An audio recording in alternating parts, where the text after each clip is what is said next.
नमस्कार दोस्तों, कैसे हैं आप लोग। दोस्तों, आज हम स्वीकार कहानी का अगला भाग लेके आए हैं। मनोचिकित्सक की बात तब मंजरी के गले नहीं उतरी। क्या नहीं दिया उसने बेटी को। वो सोचती रही थी, तो क्या देविका और डॉक्टर ठीक कह रहे थे। इसी के कारण पर कहाँ और कैसे नोनू को लगने लगा कि माँ उसे यूजलेस समझती है। पिछले महीने की ही तो बात है। इतने सालों बाद अचानक टपक पड़ी थी देविका। कैसे ढूंढा मुझे, उसने खुशी से पूछा था। जहाँ चाहे वहाँ राह, देविका अपने जिंदा दिली अंदाज में बोली थी। संयोग से उसी दिन निपुणिका की भी पीटीएम थी और सारी अध्यापकों ने उसके शिकायतें सुनकर हमेशा की तरह मंजरी का मूड ऑफ था। जितनी देर वह चाय नाश्ता तैयार करती रही, देविका नोनू के साथ खेलती रही। भाई, तेरी बेटी तो मुझे बहुत पसंद आई है, बहुत ही समझदार और व्यवहार कुशल है। चाय पीते हुए उसने नोनू की तरफ से पुल बांध दिए। तुझ पर गई है इसलिए तुझे पसंद आई। न चाहते हुए भी मंजरी के चेहरे पर और स्वर में कड़वाहट आ गई थी, जिसे व्यवहार कुशल देविका तुरंत समझ गई थी। तो वो मेरी तरह नहीं है और यही तेरी प्रॉब्लम है। मंजरी ठीक वैसे ही चुप हो गई जैसे कॉलेज के समय समाधान की तलाश में चुप हो जाया करती थी। यार देख, बुरा मत मानना। देविका बड़े प्यार से उसका हाथ अपने हाथों में लेकर बोली। तू क्या चाहती है? तू क्या समझती है कि केवल तेरे स्वभाव के कारण तेरे घर और जीवन इतने व्यवस्थित हैं? नहीं पगली, इसमें तेरे सुलझे और समृद्ध परिवार का भी हाथ है। कभी मेरे यहाँ आकर देख, 3 कमरों का घर है, 6 प्राणियों का की जॉइंट फैमिली है, बिजनेस, ऐसे कि किसी के घर आने जाने का कोई समय नहीं है। पर घर वाले बहुत अच्छे स्वभाव के हैं। मैं अगर तेरी तरह व्यवस्थित और अनुशासित स्वभाव की होती तो कभी वहाँ एडजस्ट नहीं कर सकती थी। पर वो जो ऊपर वाला है ना, उसे दुनिया चलाने के लिए हर तरह के इंसानों की ज़रूरत होती है, इसलिए तमाम वैरायटीज़ बनाता है। देख, मैं न केवल खुश हूँ बल्कि अपनी पॉटरी का बिजनेस भी कर रही हूँ। कुछ लोगों को रोजगार भी दिया है मैंने। क्या कर रही है तुम? मंजरी ने सुखद आश्चर्य से पूछा। हाँ जनाब, और वे राहें जमाने में फालतू नहीं है। नहीं हूँ मैं, देविका अपनी जिंदा दिली अंदाज में बोली। अरे, ये किसने कहा है कि तुम फालतू है? वो अचकचाकर बोली थी। कभी कभार इंसान खुद कुछ न कहकर ज़्यादा कुछ कह जाता है। मंजरी पर मैं अपनी नहीं, तेरी बेटी के लिए कह रही हूँ। इसका कच्चा मन है, इस पर बुरा असर पड़ता होगा। तो क्या बच्चों को सर्वोत्कृष्ट बनाने की, अनुशासित करने की कोशिश करना माँ का कर्तव्य नहीं है?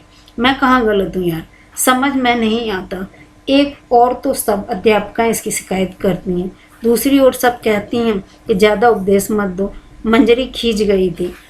ओहो, गीता पढ़ी है ना, बच्चे को अच्छा इंसान बनाना माँ का कर्तव्य है, वो कर।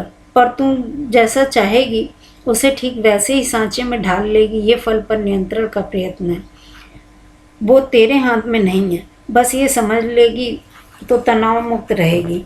खटाक, अचानक खटपट की आवाज़ सुनकर मंजरी घबरा कर उठ बैठी। मम्मा, मैंने खाना गर्म करके लगा दिया है, नोनू आकर बोली। खाते समय वो बोली, पापा का फ़ोन आया था, उन्होंने याद दिलाया कि तुम्हें दवाई देनी है। पर मैंने तो सुबह ही तुम्हें दवाई देने का रिमाइंडर सेट कर लिया था। पापा ने कहा वो मुझे मोस्ट रिस्पॉन्सिबल गर्ल का अवार्ड देंगे। अच्छा, एक अवार्ड मैं दे दूँगी। मंजरी ने उसके सिर पर हाथ फेर कर कहा। मज़ा आ गया, 2 अवार्ड्स, ये तो मेरी ज़िंदगी का बेस्टेस्ट दिन है।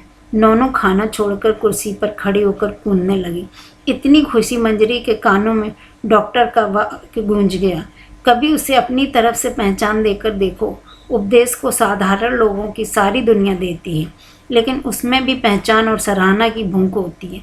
इतनी सी बात तो आज तक क्यों नहीं समझ पाई थी।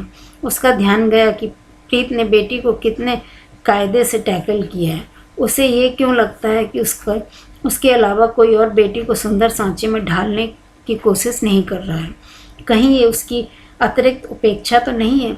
देविका ठीक कह रही थी। क्या निपुणिका के होने से पहले 6 वर्षों में ना तो मंजरी का कभी सास के साथ झगड़ा हुआ था, ना ही पति से।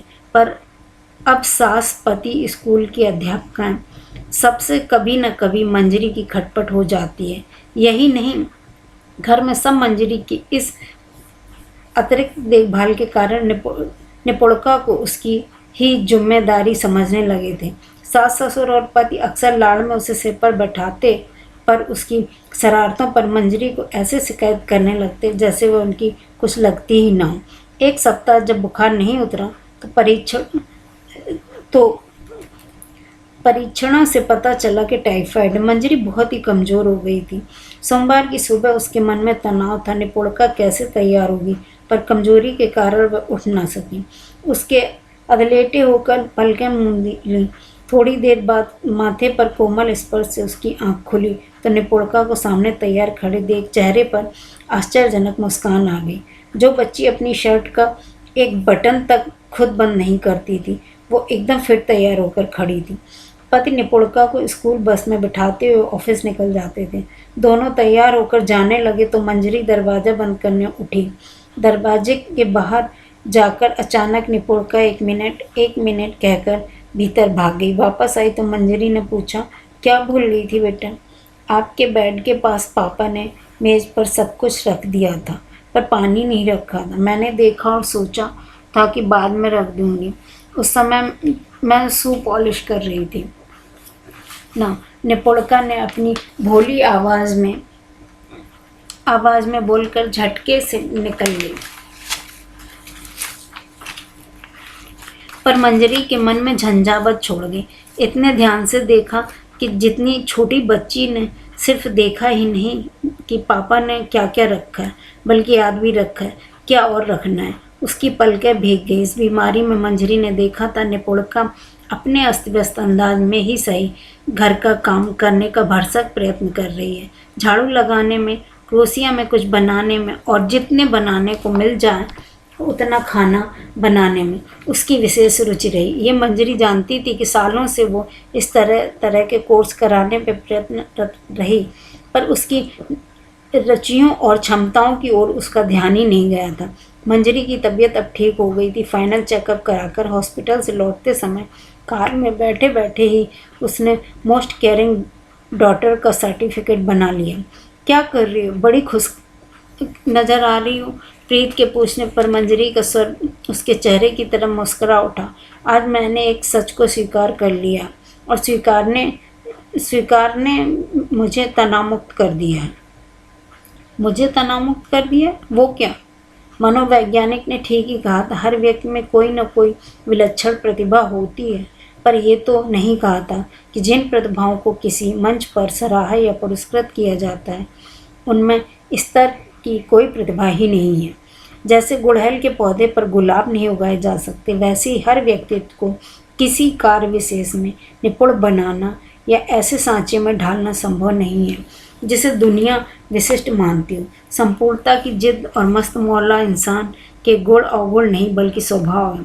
उन्हें बदला नहीं जा सकता। हमारी परवरिश में कोई खोट नहीं है। हमारी बेटी एक व्यवहार कुशल, संवेदनशील और जिंदा दिल इंसान बन रही है। दुनिया एक दिन उसके व्यक्तित्व के गुणों के कारण उसे सराहेगी, प्यार करेगी। फिलहाल उसकी सराहना की भूख को तृप्त करने के लिए हम हैं ना।